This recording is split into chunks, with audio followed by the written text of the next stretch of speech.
Signore e signori, a nome dell'Associazione Culturale èStoria sono lieta di porgervi il benvenuto alla cerimonia di inaugurazione di èStoria 2015, 11° Festival Internazionale della Storia, in programma fino a domenica sera a Gorizia, nella cornice dei giardini pubblici ed in altre sedi cittadine. Il festival è ideato ed organizzato dall'Associazione Culturale èStoria e sostenuto dalla Regione Autonoma Friuli Venezia Giulia, dalla provincia di Gorizia, dal comune di Gorizia, dalla Fondazione Cassa di Risparmio di Gorizia, dalla Camera di Commercio di Gorizia. A fianco di èStoria vi sono numerosi soggetti il cui prezioso sostegno si rivela fondamentale per la realizzazione del festival. Banca Popolare Friulatria, Credit Agricole, Cassa di Risparmio del Friuli Venezia Giulia, APT SPA, ITAS Assicurazioni, Banca Popolare di Cividale, ERSA, Agenzia Regionale per lo Sviluppo Rurale.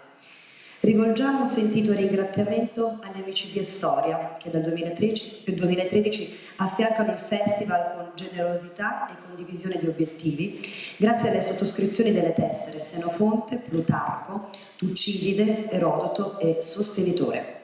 Porgo un caloroso benvenuto a tutte le autorità che ci onorano della loro presenza, al pubblico che ci dimostra una straordinaria vicinanza fin dalla prima delle 11 edizioni del festival. Vi leggo ora un telegramma inviato al curatore del festival, Adriano Ossola, dal Presidente della Repubblica Sergio Mattarella. L'11ª edizione del Festival Internazionale della Storia, dal titolo Giovani, rappresenta una preziosa occasione di riflessione sulle criticità del nostro presente, con l'obiettivo di declinare il tema dell'identità giovanile dei modelli educativi. Alla didattica della storia va riconosciuto il compito fondamentale di realizzare una narrazione aperta, attenta al multiculturalismo della nostra società, che sappia contribuire alla costruzione di una identità universale fondata al tempo stesso sul riconoscimento di sé e degli altri, recuperando spazi di iniziativa e di apprendimento critico. Nell'esprimere pertanto il mio personale apprezzamento per una manifestazione di consolidata tradizione, invio a lei, agli organizzatori ed ai partecipanti tutti il mio cordiale saluto. Sergio Mattarella.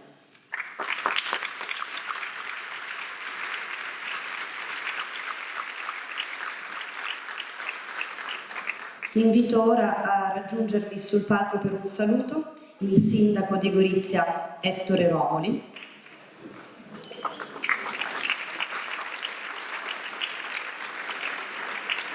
il presidente dell'Associazione Culturale èStoria, Adriano Ossola,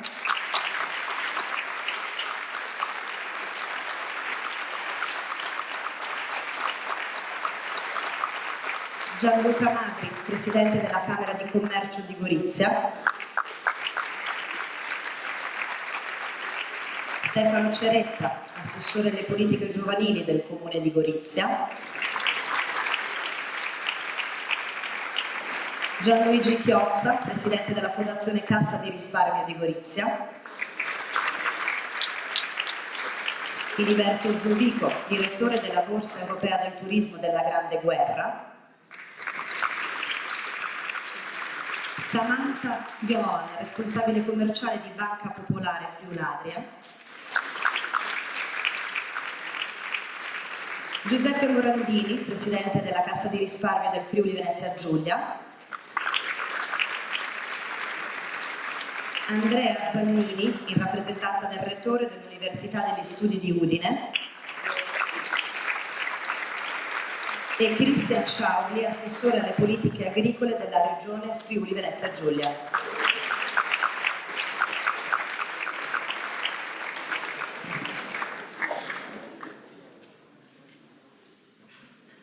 Passiamo ora la parola al sindaco di Gorizia, Ettore Romoli.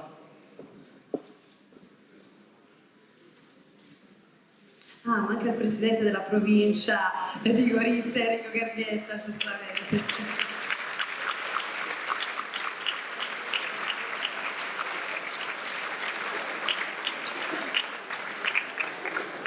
Buonasera.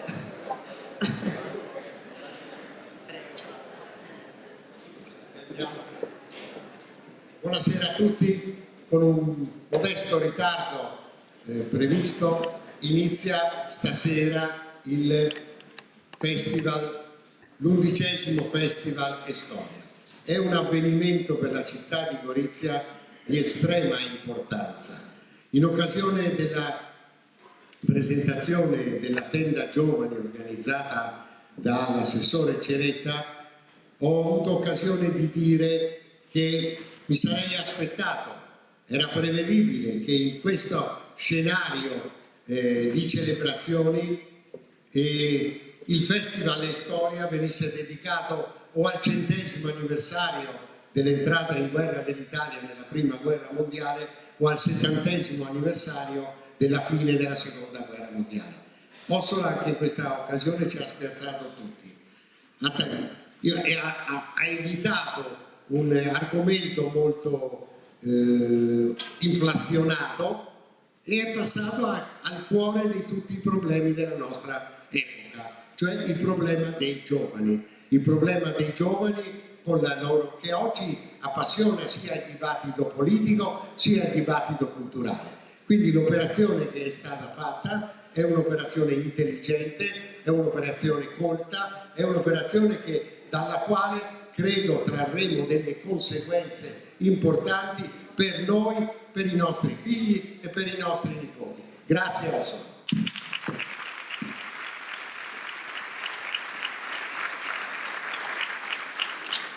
Buonasera a tutti. Ci scusiamo per il ritardo con il quale è avvenuta questa cerimonia. Cerco di essere quindi sintetico al massimo. Voglio solo ringraziare tutte le autorità, tutte le istituzioni qui presenti e i privati che ci sostengono attraverso la dicitura Amici di èStoria, per il loro sostegno, per la loro vicinanza, per aver reso possibile il festival in questi 10 anni. Non ho veramente null'altro da dire se non un grazie particolare al sindaco, con il quale c'è stato un dibattito dialettico forse troppo acceso a causa mia, e me ne scuso pubblicamente. E lui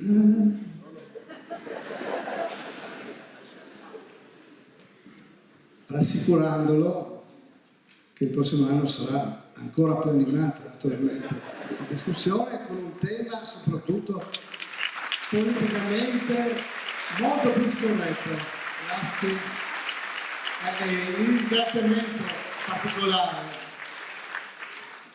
Lo dico veramente in maniera sincera, però è anche per avere in maniera rituale all'ultimo momento essersi assunto la responsabilità dell'apertura della prima guerra. Grazie Sindaco.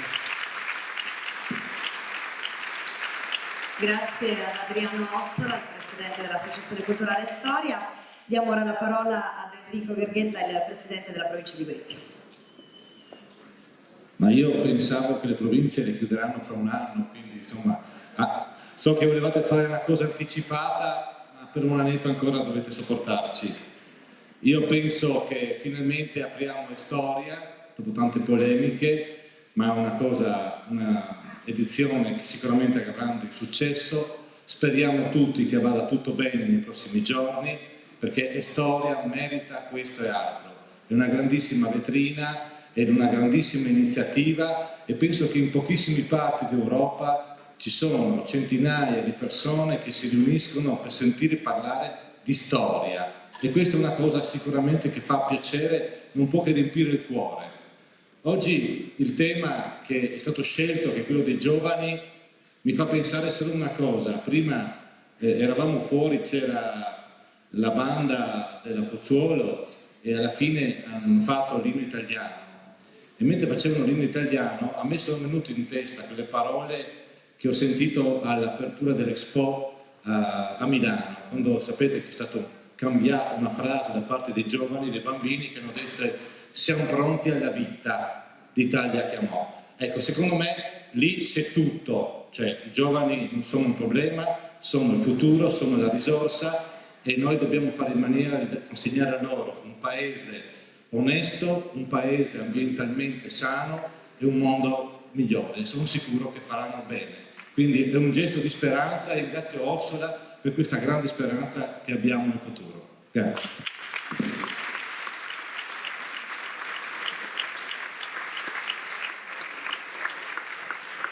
Gianluca Madriz, Presidente della Camera di Commercio di Gorizia.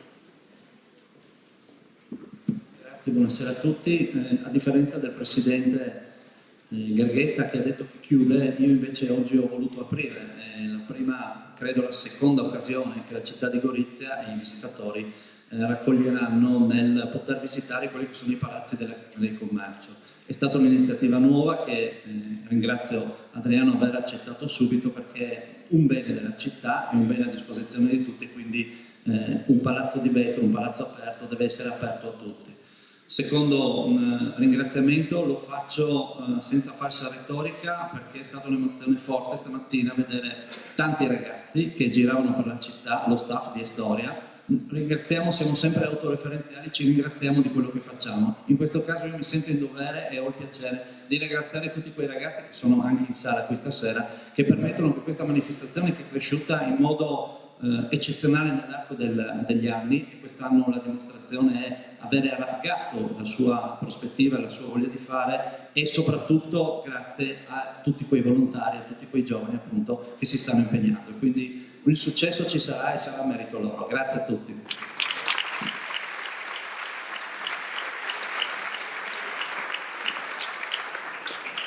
Assessore alle politiche giovanili del Comune di Gorizia, Stefano Ceretta. Buonasera a tutti, intanto grazie. Io porterò un saluto un po' particolare, porterò il saluto dei ragazzi della tenda giovani, che io per coerenza ho chiesto a loro di fare un saluto a voi questa sera, ve lo leggerò.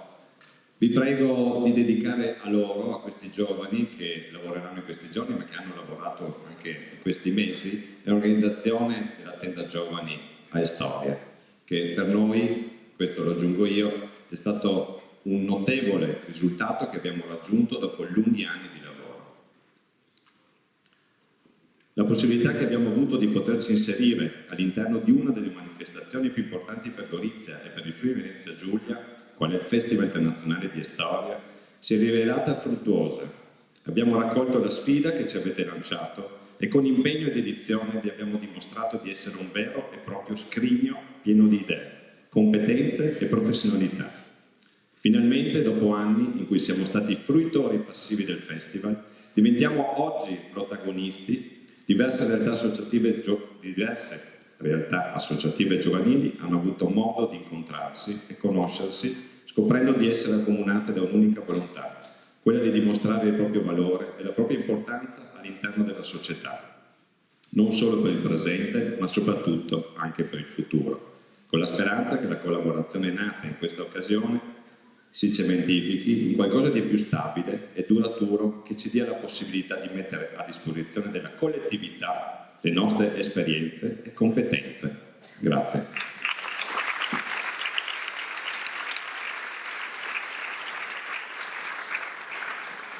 Gianluigi Chiozza, Presidente della Fondazione Cassa di Risparmio di Gorizia.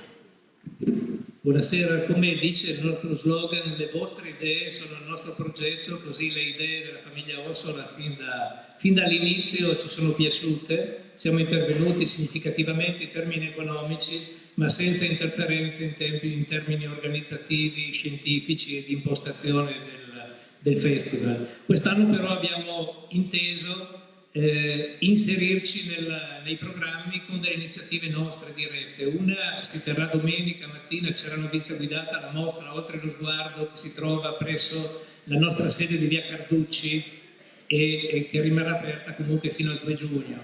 Un altro evento si è svolto questa mattina, si è tenuto un laboratorio degli studenti dell'Istituto Agrario Brignoli presso il Giardino Viatori, e un altro evento si svolgerà domani sera in questo teatro alle 19, non per sola nostra iniziativa naturalmente, ma la sosteniamo, ed è il progetto WhatsApp che viene presentato con un ulteriore evento qui a Gorizia, un progetto in cui abbiamo creduto fin dall'inizio ideato dall'azienda sanitaria locale, ma poi insieme con la provincia, insieme con l'ufficio provinciale scolastico, e che intende evidenziare le capacità, le potenzialità che hanno i ragazzi, che non sempre la scuola nelle materie curricolari riesce a far risaltare.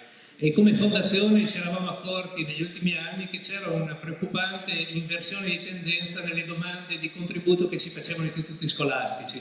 Tradizionalmente chiedevano denaro per la informatica, chiedevano denaro per i corsi di lingue, per lo sport. Negli ultimi anni sempre di più lo chiedevano per interventi di psicologi nelle scuole, per far fronte a fenomeni come il bullismo, come le difficoltà di integrazione, come le dipendenze, come problematiche comunque psicologiche forti degli allievi. E questo ci ha fatto riflettere e ci ha indotto a coinvolgere l'azienda sanitaria per ottenere da loro una supervisione dei progetti, in modo che insieme cercassimo dei progetti condivisi con dei professionisti che condividessero questo progetto, e crediamo che questo sia una cosa molto importante su cui battere. Domani sera ci sarà un evento forse più scherzoso che altro, ma sempre un'occasione in cui gli studenti potranno manifestare le loro capacità, le loro potenzialità, non solo scolastiche. Buone storie.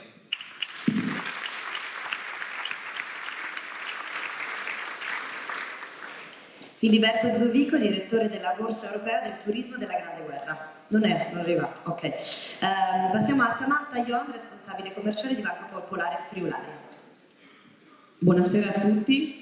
Innanzitutto vi porto il saluto della Presidente di Friularia Credit Agricole, Chiara Mio, che stasera non ha potuto intervenire. È per me un piacere essere qui in rappresentanza di Friularia Credit Agricole, che anche per l'edizione 2015 di èStoria ha voluto confermare l'ormai storica partnership e quindi essere presente nel Festival Internazionale della Storia, che ricordiamo è uno degli eventi culturali più importanti e più prestigiosi della nostra regione. Per noi è motivo di orgoglio e di soddisfazione poter partecipare e aiutare nella crescita progetti importanti come questo, e devo dire che proprio nella strategia, nella politica del nostro istituto, quello di non sponsorizzare qualsiasi iniziativa a pioggia, ma scegliere dei progetti importanti che possono avere delle ricadute economiche e sociali nel territorio. Ecco, con questo spirito siamo presenti qui anche quest'anno e siamo presenti in altri eventi molto importanti del nord-est, come Pordenone Legge, come il Festival Biblico di Vicenza o ancora il premio Lucchetta. Ecco, in tutti questi eventi abbiamo istituito il premio Friularia, con il quale vogliamo premiare dei personaggi, degli autori, dei giornalisti che comunque si sono distinti, e anche qui in èStoria, nel Festival Internazionale, domani avremo modo di premiare Roberto Savià, che tutti conosciamo, un autore importante. Grazie per l'applauso. Che con le sue opere, insomma, manifesta sempre molto impegno sociale e coraggio. Vi auguro veramente di godervi al meglio questo evento, vi ringrazio per l'attenzione. Buonasera.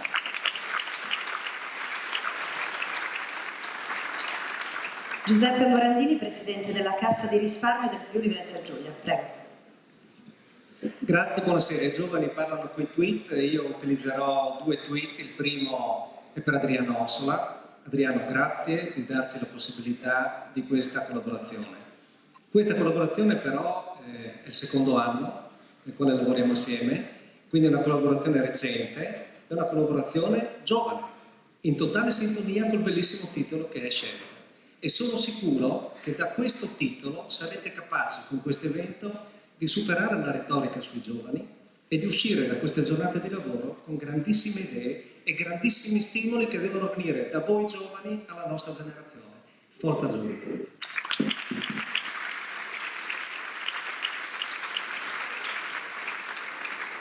Andrea Zannini, in rappresentanza del Rettore dell'Università degli Studi di Udine.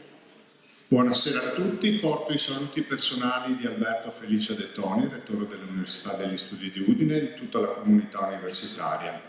L'Università di Udine è un'università giovane, ha solo una quarantina d'anni, ma nasce da un fatto storico, dal terremoto e da una raccolta di firme popolari, l'unica università in Italia che nasce per una raccolta di firme popolari.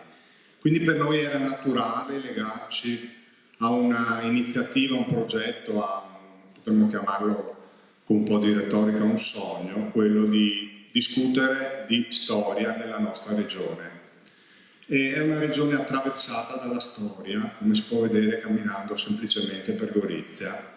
E questa domanda di storia, alla quale cerca di dare una risposta all'Associazione Storia, è una domanda che noi conosciamo bene perché la incontriamo ogni giorno nelle nostre aule universitarie. È una domanda ma anche una fame di storia. Più i tempi scorrono veloci, e ci dirà Bauman quanto veloci scorrono, più abbiamo bisogno di riflettere sul nostro passato. È per questo che l'Università degli Studi di Udine vuole essere assieme all'Associazione Culturale èStoria anche quest'anno e progettando gli anni futuri. Grazie.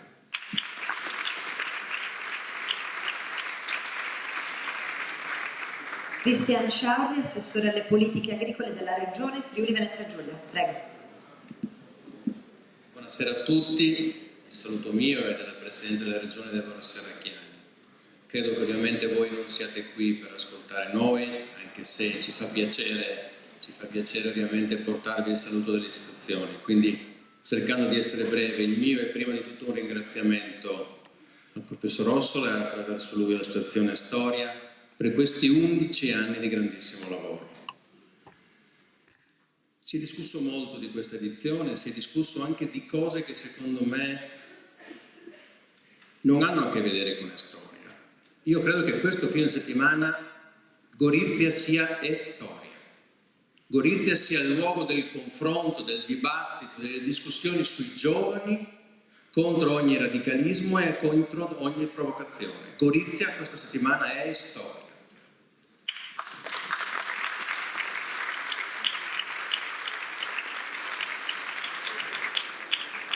Questo perché io potrei essere definito solo con i parametri italiani, guardate, un giovane assessore, solo con i parametri italiani, un giovane assessore. E ovviamente, visto che sono giovane assessore, mi mandano a portare un saluto prima di un intervento di Bauman. Questo ovviamente è quello che il giovane assessore deve fare, ma al di là dell'orgoglio di essere qua, credo che questa terra, anche attraverso i suoi giovani, anche attraverso la memoria che questa terra ha portato ai nostri ragazzi, possa essere una terra che vi aiuta. Io penso che possa aiutare gli storici, quelli che oggi si confrontano nei dibattiti che avranno modo di svolgere fra di loro. Siamo stati porta del Mediterraneo, confine aspro, confine mobile, ma credo che i nostri giovani abbiano capito da quando sono nati che non ci sono confini, che noi andiamo volentieri dall'altra parte del fiume perché conosciamo i nostri amici sloveni e conosciamo benissimo i giovani della Repubblica di Slovenia. Noi abbiamo capito, e tanti nostri giovani sono secondo me importantissimi per la discussione che andremo a fare, che questa terra è stata poverissima, è stata terra di emigrazione e di abbandono. E quindi i nostri giovani credo potranno continuare a capire e a far capire anche nelle discussioni che questo nostro Friuli non è il Friuli che spesso viene disegnato. èStoria è qualcosa che ci aiuta in questo, nel confronto e nel dibattito. Per questo li ringrazio, porto ovviamente i saluti di nuovo di tutta l'amministrazione regionale e soprattutto auguro ai tantissimi giovani che sono stati coinvolti in questa edizione un buon lavoro e un'occasione di grande confronto. Grazie.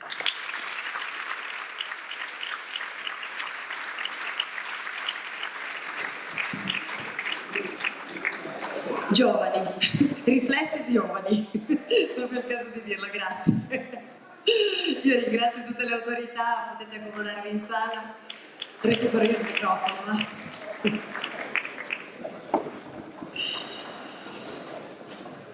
Ancora grazie quindi per tutte queste belle parole.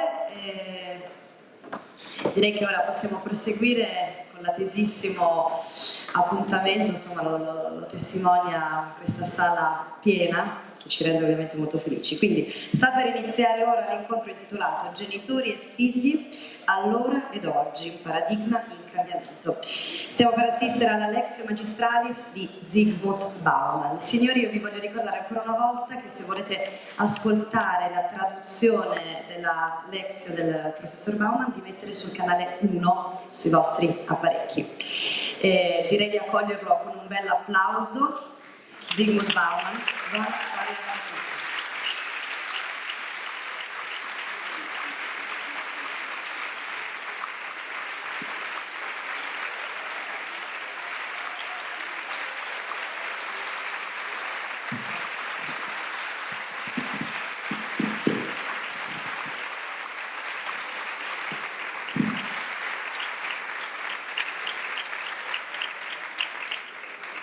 We don't have time for that really.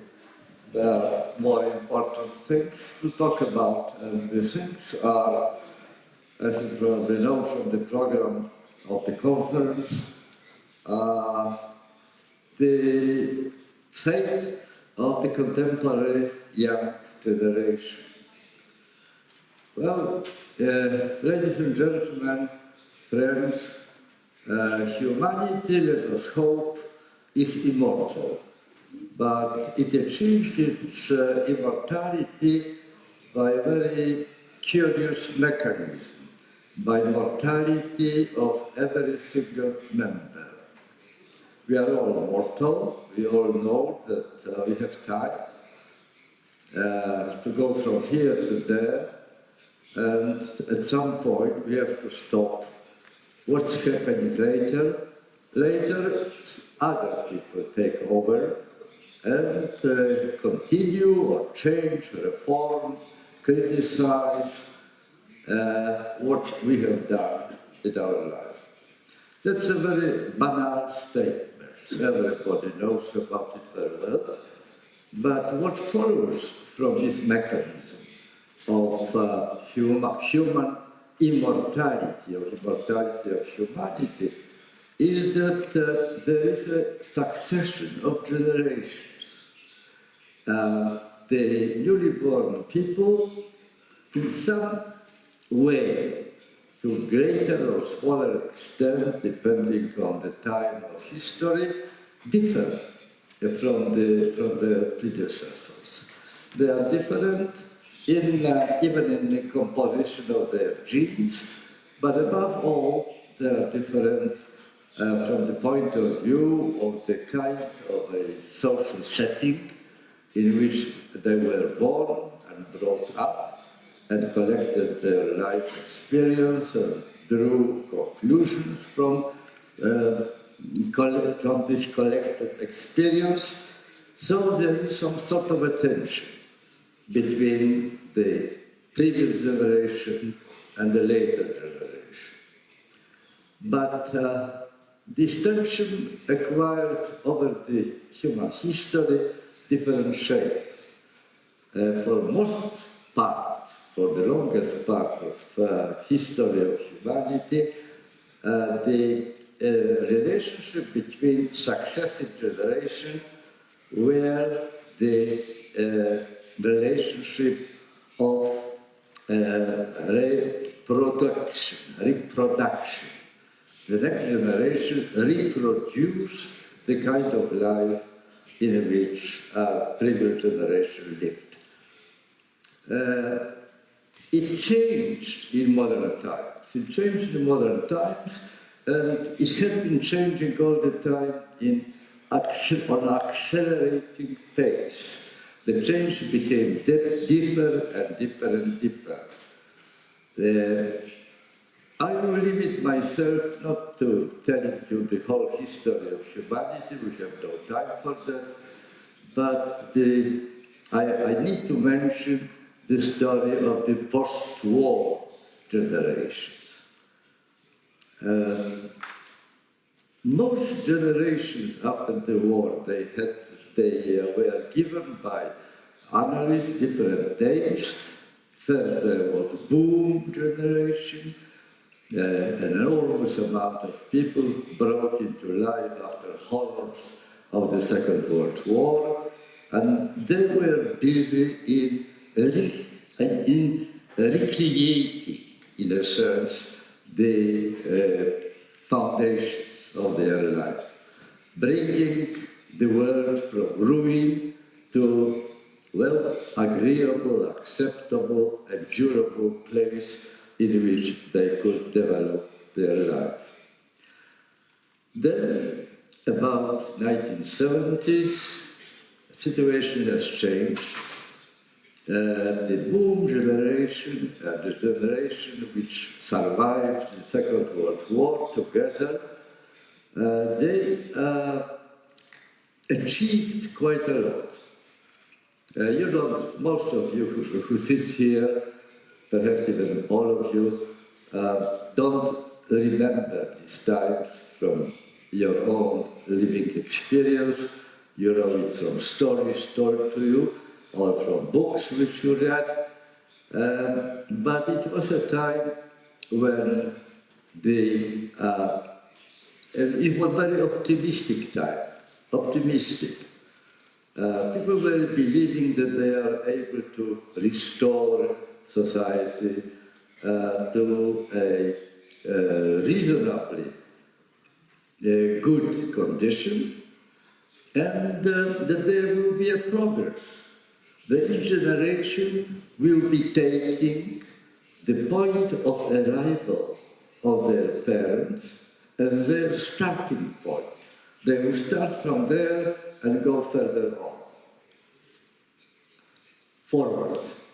Forward was the name. We are all living forward. So it was a time when new generations were characterized, could be described. They were called variously Generation X, Generation Y, Generation Z, underlying that they are, in a sense, unknown quantities, unknown qualities, unknown because they were expected to go further than previous generation managed to go. So they were the feature which dominated their life was the idea of development, going forward, achieving what the previous generation prepared in a sense as a starting point, but couldn't see through. Now we have a different situation, and that is why I suggest to you, ladies and gentlemen, that the relationship between generations is actually, at this particular time, different than it ever was before in history. I don't know whether there were, I doubt whether there were similar situations as it is now. The question is that the new generation is faced with the task of recreating conditions of life. The third after-war generation were new young people look backward and don't think so much about development, but about securing, saving, salvaging the kind of life which your parents managed to produce and leave to you as your inheritance. Now that's a new situation, the recreation of the conditions of life, of human condition, which is threatened, which is unstable, unpredictable, wobbly. This situation particularly sharpened and became worse than ever before, starting from, you can give a date, 2007, the credit collapse, the form of life based on generally available credit, enjoy now, pay later, the certainty that if you work hard, you will get a proper job, satisfactory job which will be stable, lasting, durable, so you will be able to plan ahead your life, to create your own family, acquire your own home, and be sure, that's a very important point, of your stable, assured, guaranteed place in society. Then it all collapsed. Homes were repossessed in very many countries. Credit stopped being available. You couldn't spend money. You couldn't spend money which you hadn't earned. You were in debt, and very many people are still trying to extricate themselves, to lift themselves out of this horror of being in debt and repaying the cost of their previous attractions. New situation. It coincides somehow. Less in Italy, mind you. In Italy, the family ties, the neighborhood ties are still relatively strong, but in most other so-called developed countries, it is not any longer like that. Just to give you one example, 30 years ago, 60% of American families had at least one a day common meal. Normally in the evening, when everybody returned home, children from school, parents from work, and sitting around the family table is not only a celebration of the company in consumption, but also celebration of company in production. Normally, family shared the duties in the kitchen, prepared food together, consumed together, exchanged their daily experience, their successes and their failures. 60%. After 30 years, it fell to 20%, 3 times less than it used to be.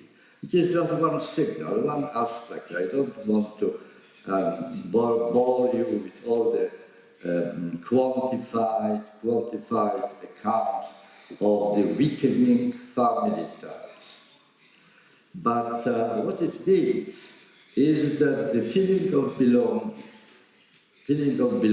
of being part of something, not being left to your own devices, not being forced to rely only on what you have and what you can do, or what you are able or capable of, but that there is always a group of people which takes care of you. Belonging, that's what we call belonging. Now that is dissipating. That's not as strong as it used to be. That's one aspect of this upheaval which today separates the youngest generation of the older generations. But also the fact that situation in which young people enter adult life today change so much that there is very little what the parents can convey to the children as the lesson for life. The tradition they can transfer. They lived in a very different kind of a situation in which, by comparison with situation in which their children found themselves at the very traumatic moment of entering the adult society. I have lived very long, unforgivably long. I remember the whole post-war period. I was your age when the war ended, and I remember that jobs were queuing for me. I was not queuing for jobs, they waited for me. There was a shortage of people able to work, great demand for officials, for workers, for everybody who could contribute to the job of reconstructing the devastated and emaciated societies. Now, young people enter, as you know, the so-called flexible labor market, deregulated labor market, the situation in which the position which you acquire once employing your labor, employing your abilities in some sort of a working organization, they are not durable, they are not guaranteed, they are short-term. No one knows when they may be terminated, and this current generation of young people with higher education, who still 20, 30 years ago could expect plum jobs, if you work hard, if you swat, if you learn properly, in the university you get the results, you get your diploma, you can be sure that there is a room in society, and a very pleasant, relatively pleasant at least, room which is waiting for you. It's no longer the case.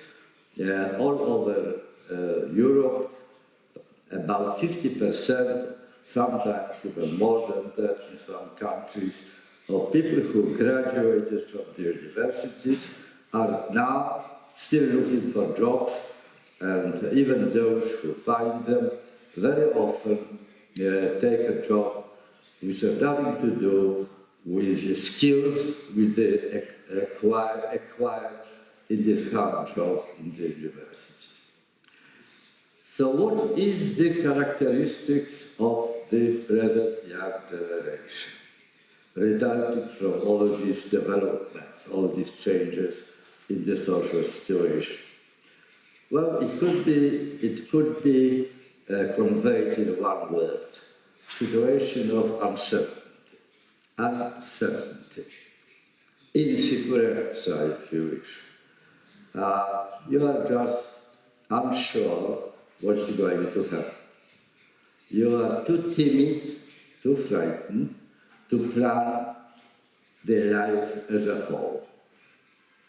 When I was young, I repeat again, old people like to remember their young days.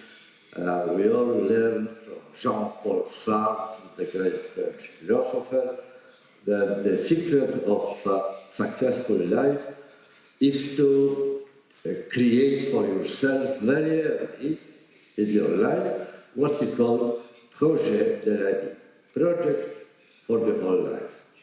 And once you selected for yourself this project, you knew what kind of a human being you wanted to become, then all the rest, trifle rest which remained, was to go step by instruction attached, so to speak, which told you what you should do. It is like you buy kits in IKEA, in this famous furniture company. You always get the instruction how to put it together and how to make a useful product out of it. Now, that is very unlikely to happen to contemporary young men. I must admit to you that the kind of challenges which are confronting today's youth prompt me not to envy the young people. Contrary to expectation, old people today feel probably like myself. They don't want to be young again, because being young under a condition of uncertainty is a very unpleasant experience. What does it mean, uncertainty? First of all, you don't know what the future will bring. Secondly, what is attached to uncertainty is also the feeling of relative impotence. Even if I knew what's going to happen, and if I knew that some catastrophe is approaching, if I was prepared to its coming, I would still be unable to prevent it from happening. I am too weak. I am too weak. The state of affairs, that the fact of life are such that I cannot really measure my ability and my effort against the grandiosity of the challenges, of the obstacles, of the unfriendly odds which confront. Well, it is a really painful situation. And add to that, another consequence of what I told you before about the weakening ties, weakening human bonds, was the process which we call individualization. We are all proclaimed individuals. We are all individuals by decree. We are all individuals de jure. What does it mean? We are considered to be responsible for all our defeats and failures. We are expected to be able, as the great German sociologist Ulrich Beck repeated many times, we are expected by society to find individual solutions to socially produced problems. But it is an uphill struggle. It is a terribly difficult task to perform. Individual solutions to socially produced problems. Individuals doesn't have enough resources, enough skills, enough muscles, enough power to do that properly. Very few, at least, of them have something like that. Most of us don't. So the product, the unanticipated product of the process of individualization, shifting the burden of protection against challenges of life, against misfortune, shifting this burden from the shoulders of community upon the individual shoulders, result in the feeling, that's another characteristic of young generation, fear of loneliness, fear of being abandoned, fear of being left alone to your own, chewing in your own juice, as they say. Fear of loneliness is probably the strongest feeling which haunts the contemporary youngsters. It's not only youngsters. I think it spreads over older generations as well. Left alone, the marketeers, the people who introduce all sorts of gadgets on the market, were very clever to spot it very early when the first product, which was meant to capitalize on this fear of loneliness, was Walkman. The older people among you remember what Walkman was. It was the first portable radio which you could take with yourself when you went out, so you always heard a human voice. Even in the desert, even in the jungle, you could hear a human voice. And the producers of Walkman made billions of dollars selling these Walkmans under the slogan, "Never again alone." It captured human imagination because there was fear of loneliness, fear of abandonment. Well, we went much further today. Walkman was a very primitive gadget by comparison with mobile telephones, iPhones, which you carry, tablets, which you always carry with you, because on Walkman you could hear human voice, but you couldn't talk back. Now you can actually contact people. And now the billions are made by the owners of Facebook or Twitter or other social websites, capitalizing on the substitute, and ersatz, as the Germans say, of collectivity, which is provided by these electronic implements.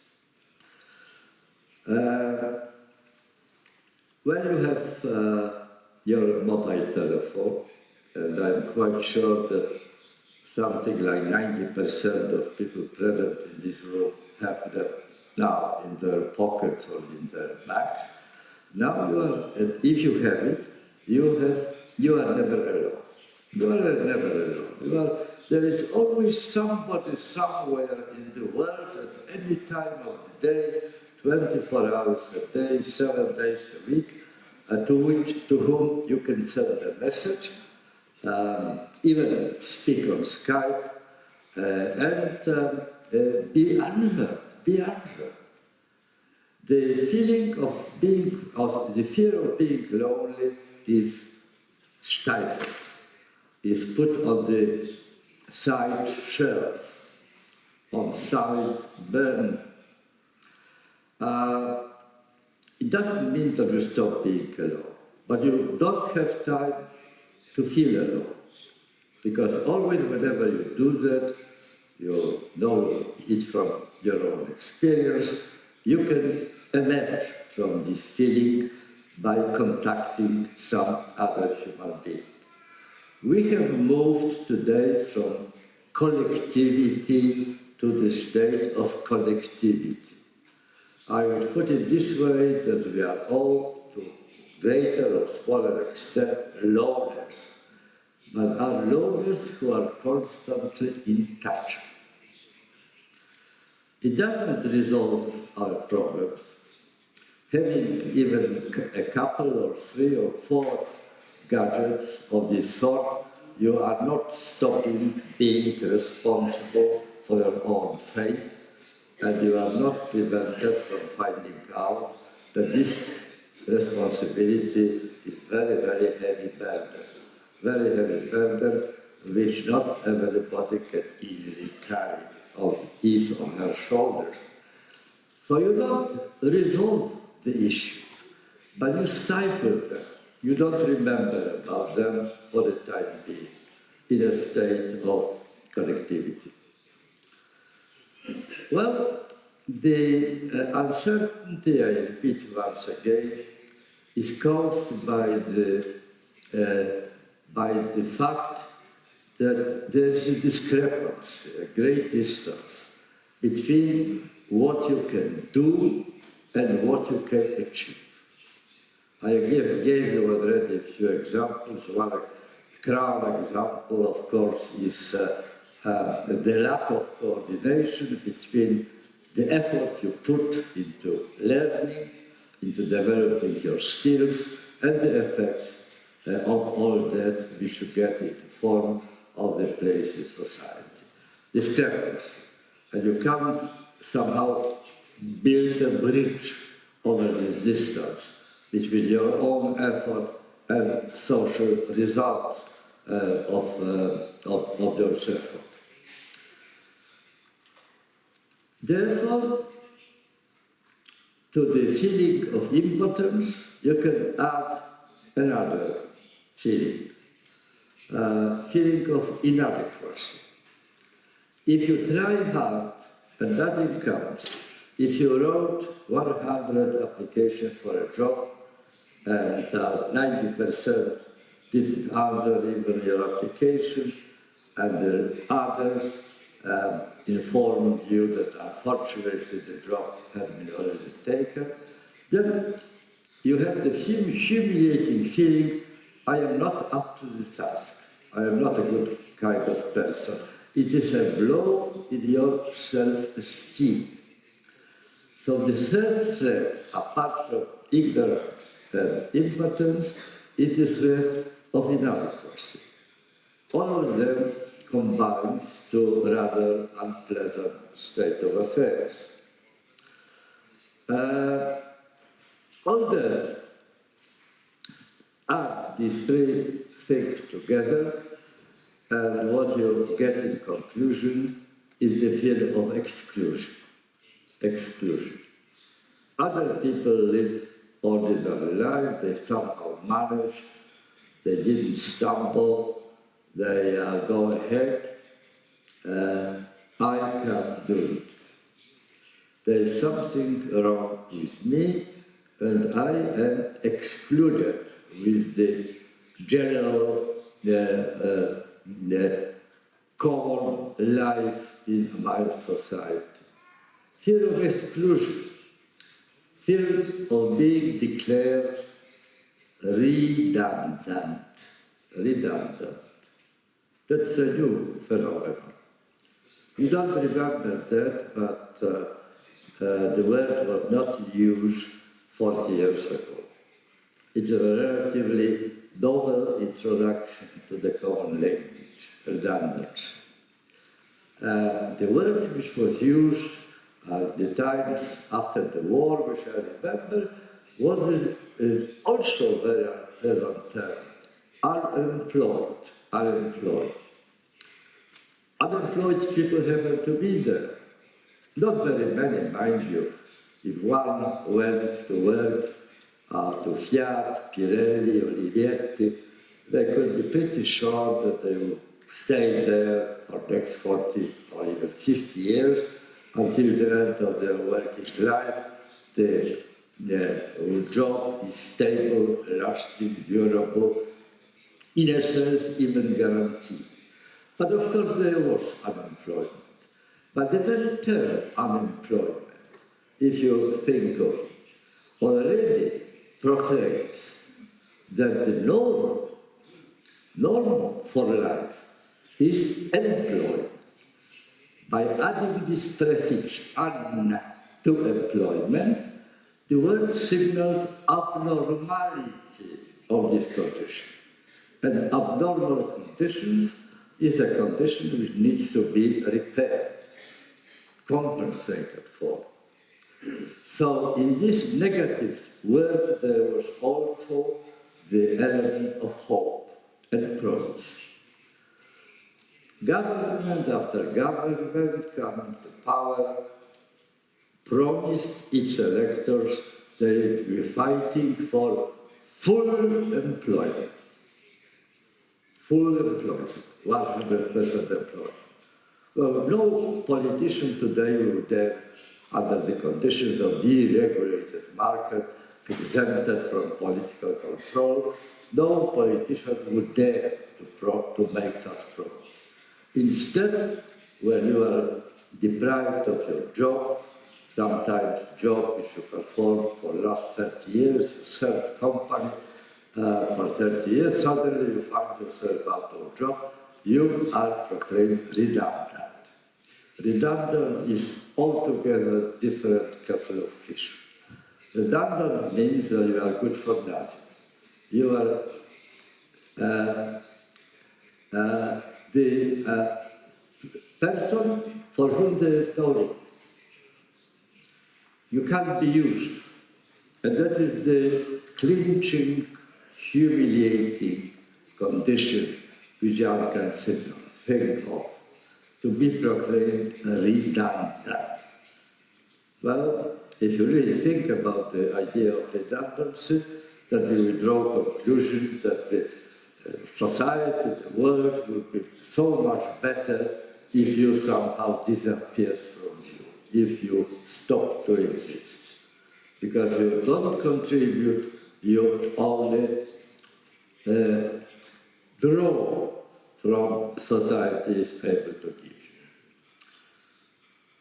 Well, up to that last element, what Michael Burawoy, until recently the president of the International Sociological Association, coined the term excommunication. Excommunication, the new threat and new fear which haunts contemporary men and women. What does it mean, ex-commodification? Several dozen years ago, people were complaining that they are made into commodities. And there was some ground to say so. We are commodified. Namely, we are selling our labor to other people. In order to sell our labor, we had to make demand on ourselves. We went to surrender to all sorts of constraints, requirements, demands, in order to sell us for a specific amount of money to the employers. And commodity is being commodified, being treated as a commodity on market, like other commodities. You know, commodities, fate of commodities.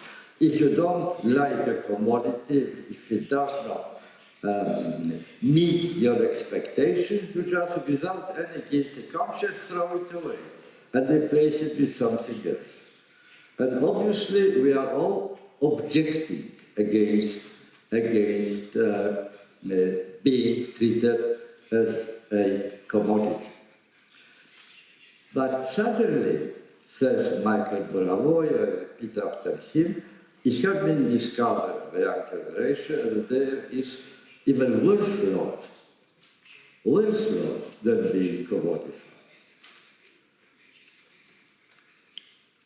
The worst lot is not being commodified, refuse to be commodified, not being given a job, not being given to be the opportunity to be treated as a useful commodity which is worth buying. And that's actually what's happening.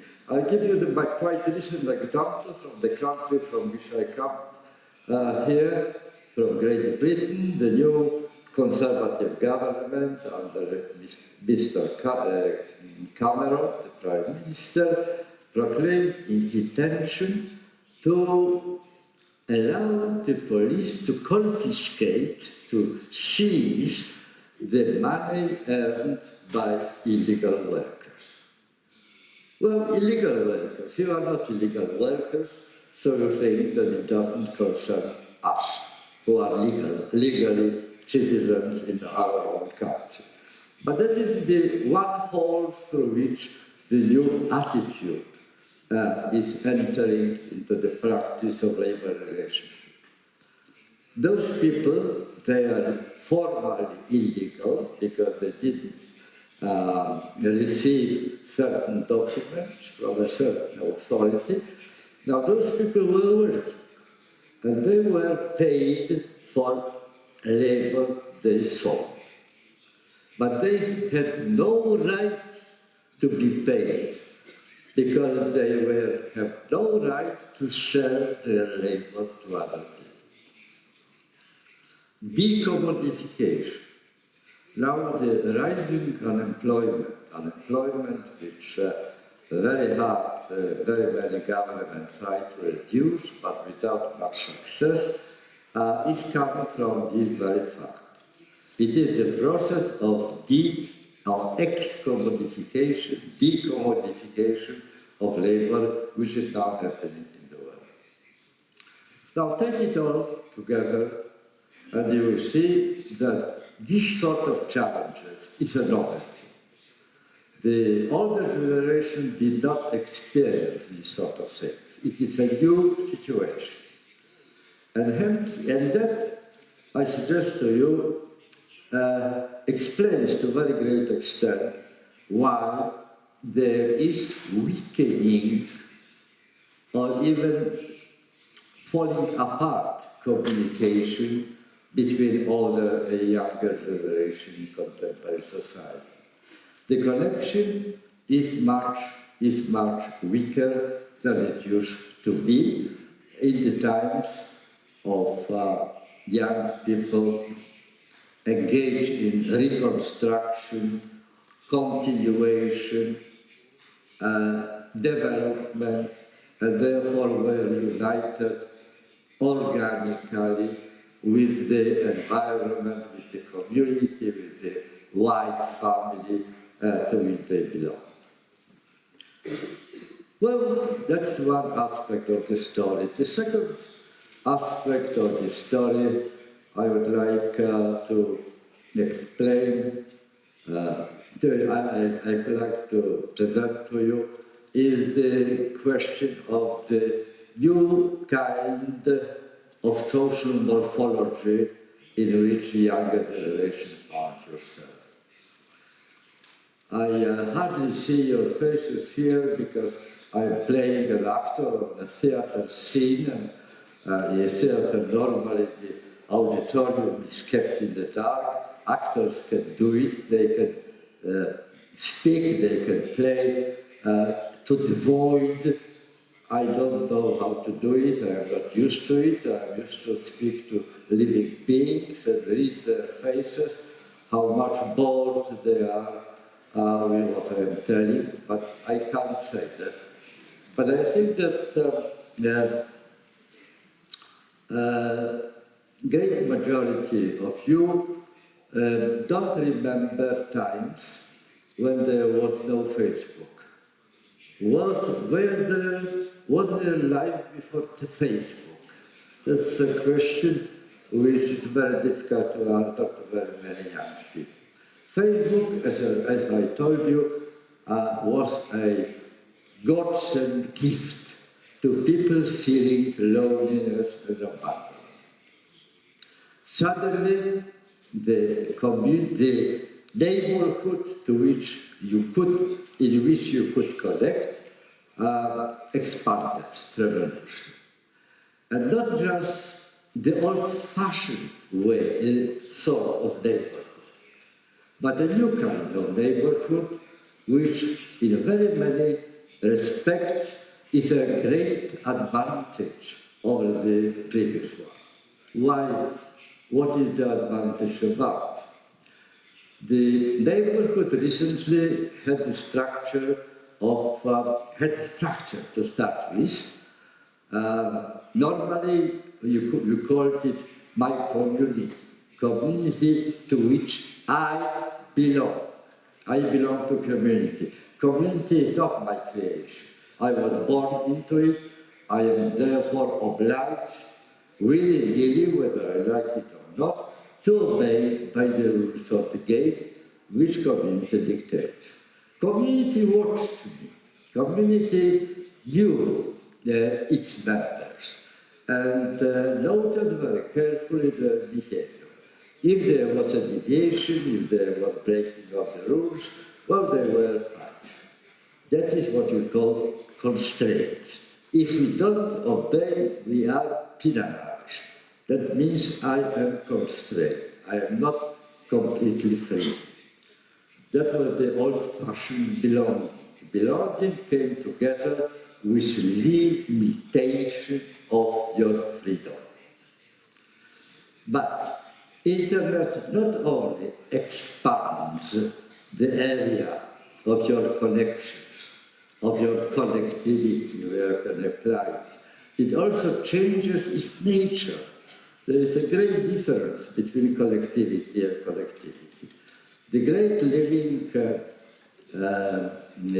Italian philosopher Giorgio Esposito calls what has happened immunization. Immunization. We have been released from those constraints. Weakening of community, weakening of collectivity means precisely that. Growing immunity to pressures from outside. I have the right to decide. I have the right to choose. We have replaced, with the help of internet, we have replaced, all of us, community with network. Network is a completely different thing from community.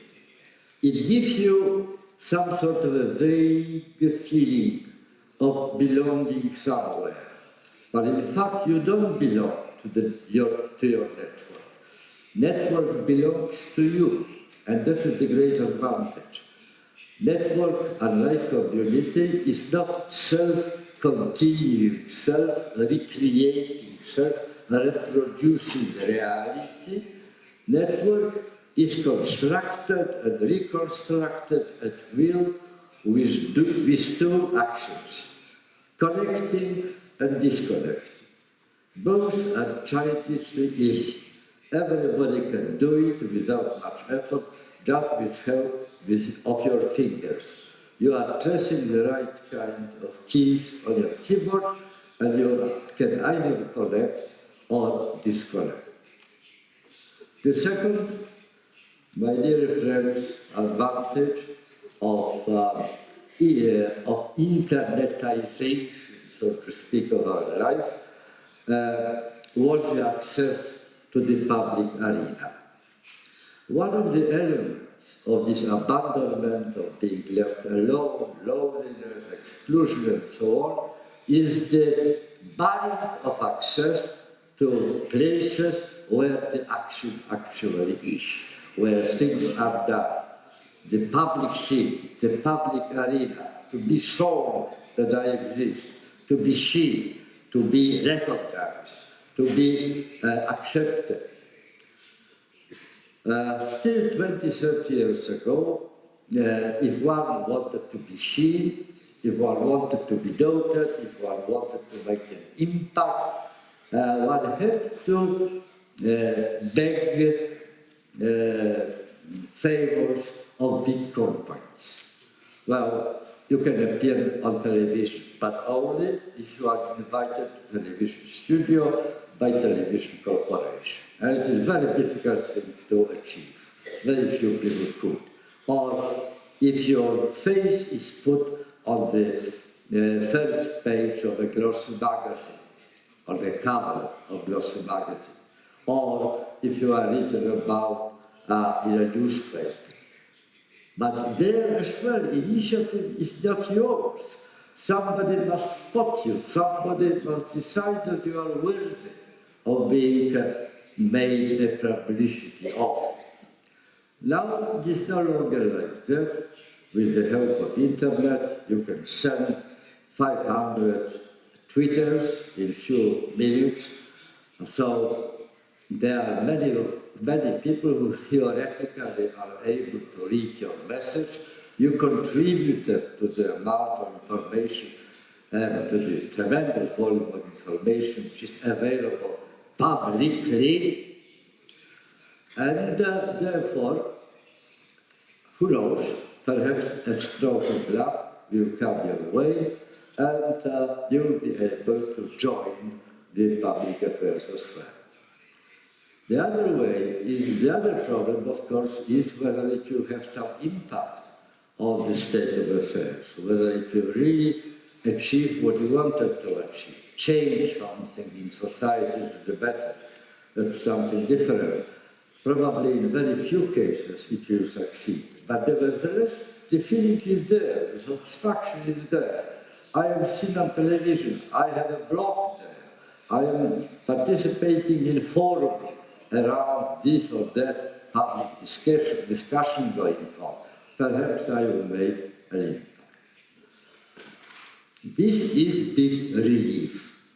I repeat again, my dear friends, it is not solution of problems which haunt us, but it is a relief from the pain which they bring.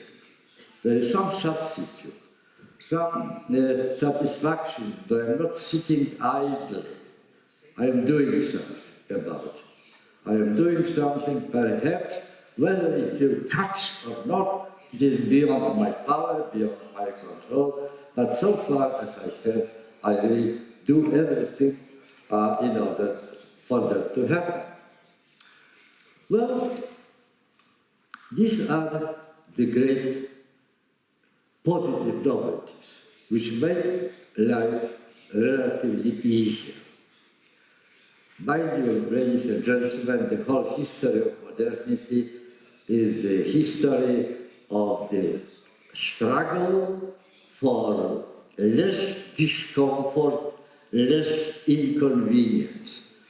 Struggle to make our life more comfortable, less inconvenient, less troublesome, to make things easier. And this progress made by introduction of internet in these two respects which I just mentioned is meeting this sort of a purpose. It makes life easier. Connecting to people through internet is much easier than connecting to them, making friends in real life, offline life. It is easier to achieve and easier to dispose of. When you make commitment to real people in real life, there is always some shred of uncertainty about it. Long-term commitment particularly. I am taking this commitment, I take upon myself duties. What happens if I change my mind? What happens if the situation is changing? If there are more attractive, more tempting solutions to my problems than those which my partner today offers to me. Well, in internet you don't have this sort of apprehension because it doesn't require any commitment. Community did require loyalty and consistency. But people on the list of members of your network don't do that. You can always take them goodbye, say them goodbye, or even disappear without saying, simply by stopping answering their messages or deleting their names from those to whom your messages are being sent, or your tweeters. So it is all the pleasures of collection without the vices of collection. Collection, friendship, partnership, which requires long-term commitment, which requires mortgaging your future. The price which you pay for this achievement, for these extra conveniences in life, or rather getting rid of some inconveniences of life. Well, my dear friends, the most of sociological research done so far about how do we use this new opportunity. The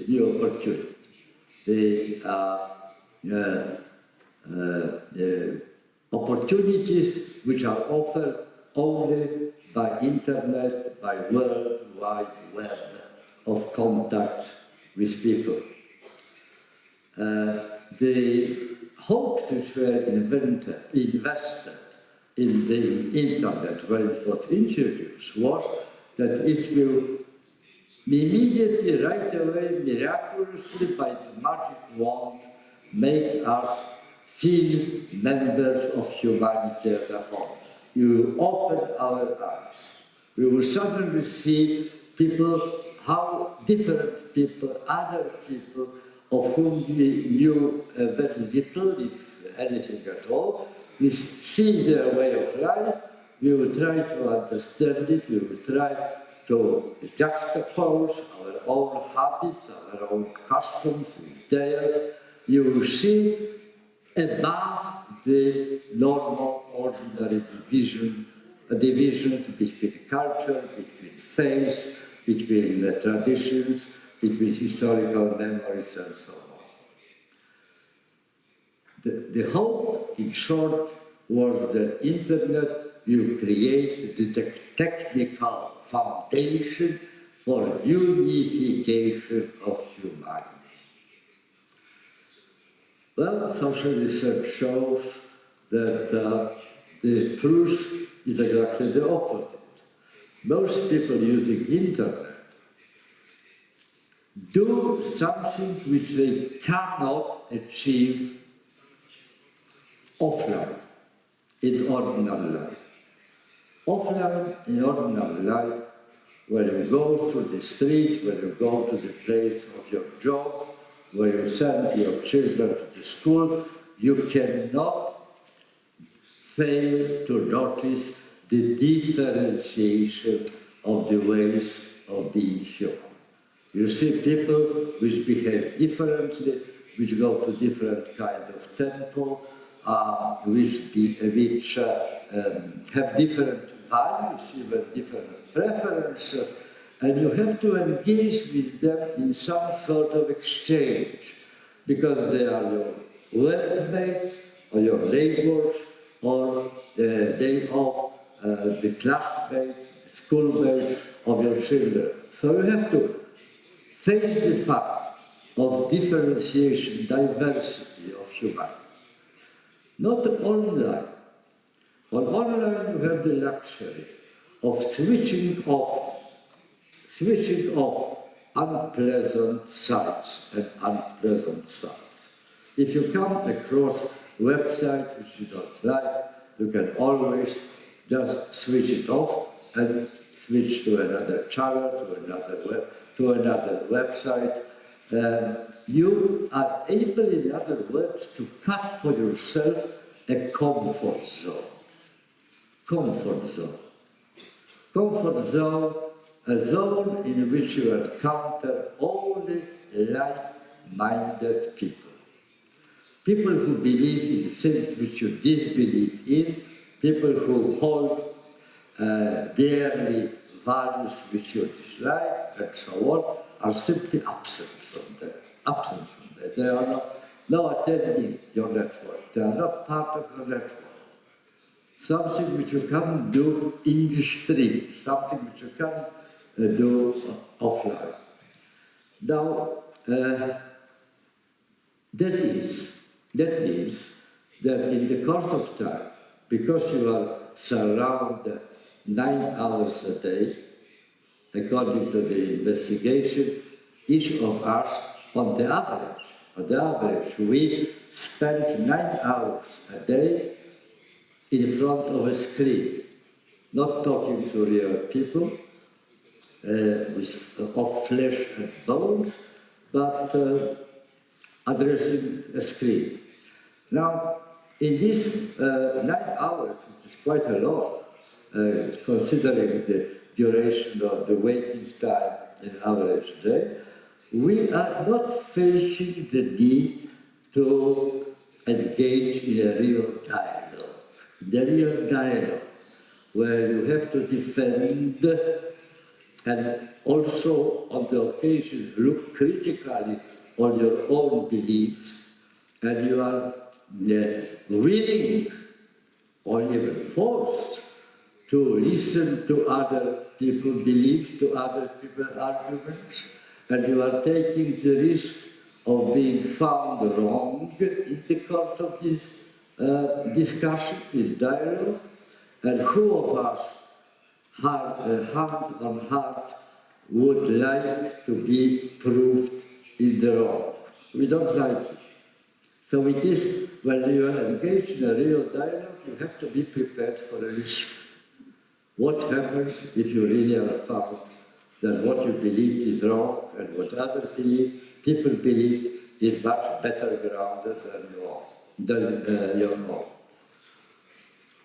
If you spend so much time on internet, so much more time on the street, the outcome, not planned outcome, not anticipated outcome, but outcome nevertheless, is that we are losing this ability of engaging in dialogue.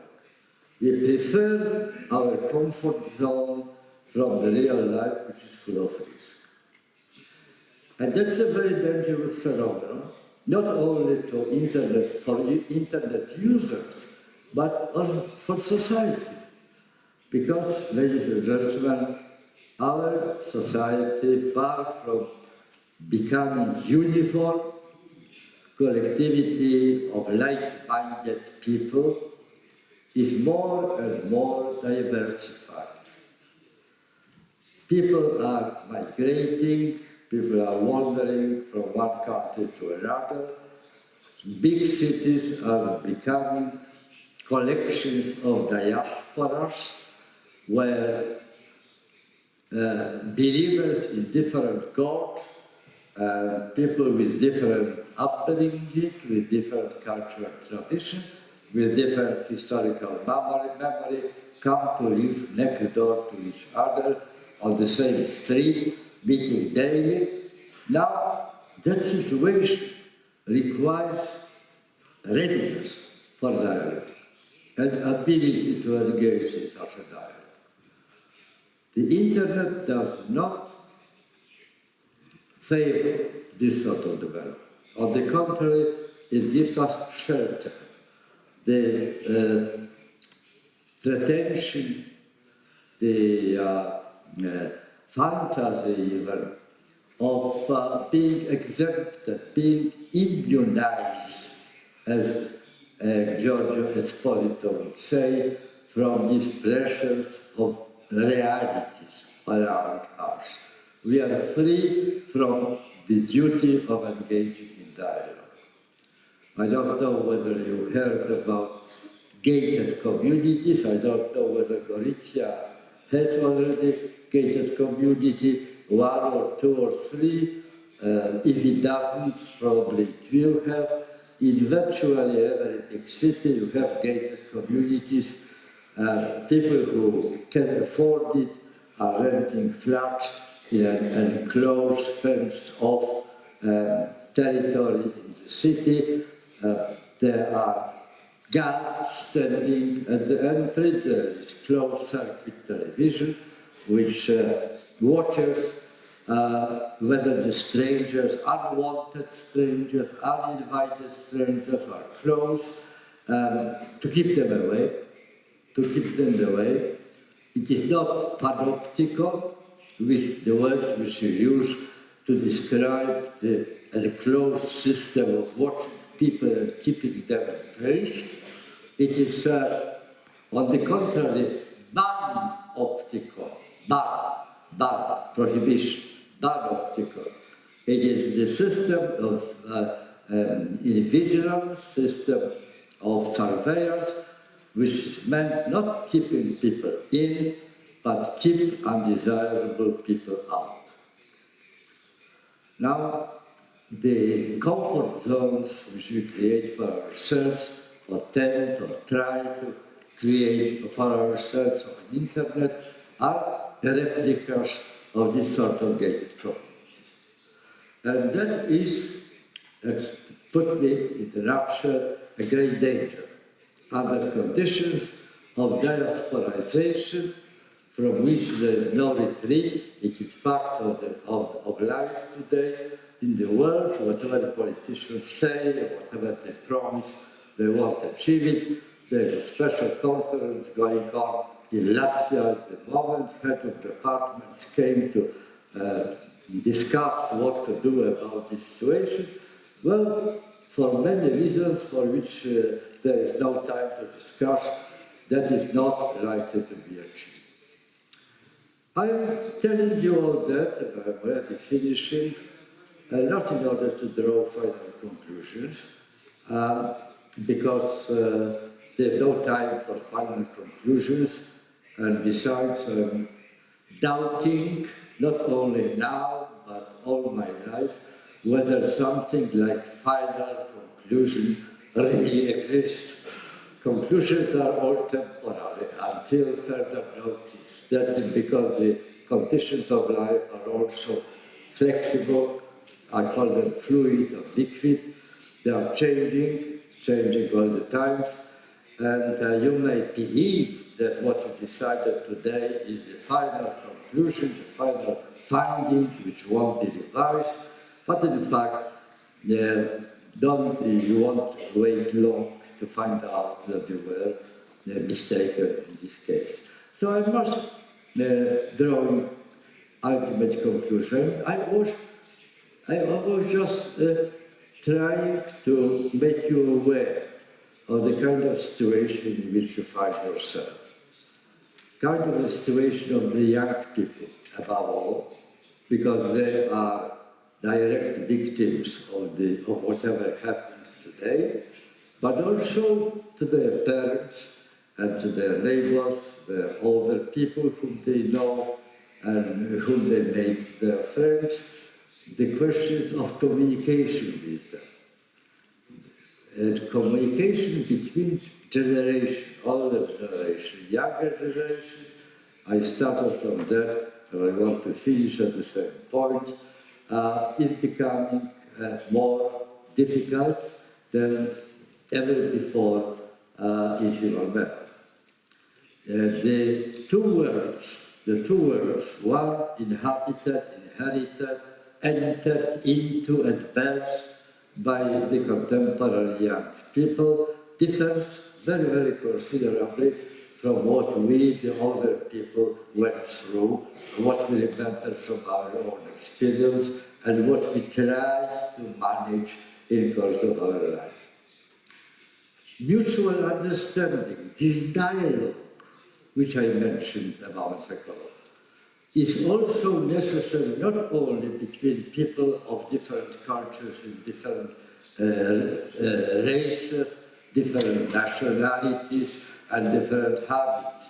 It is necessary also between cohabiting generations, which come from lands which for each other seem to be foreign lands. For young people, it's very difficult to understand how did it feel when one was young in, say, 1950s or 1970s. For older people, it is tremendously difficult to understand, really to exercise empathy in the kind of the vision of the world, the kind of mindset which we implanted in the younger generation by our past actions. Big task. I don't want you to play it down. It is really tremendously big task, and I appeal to you to give to it your attention, to note what is involved here, and do your best to resolve the problem. Thank you.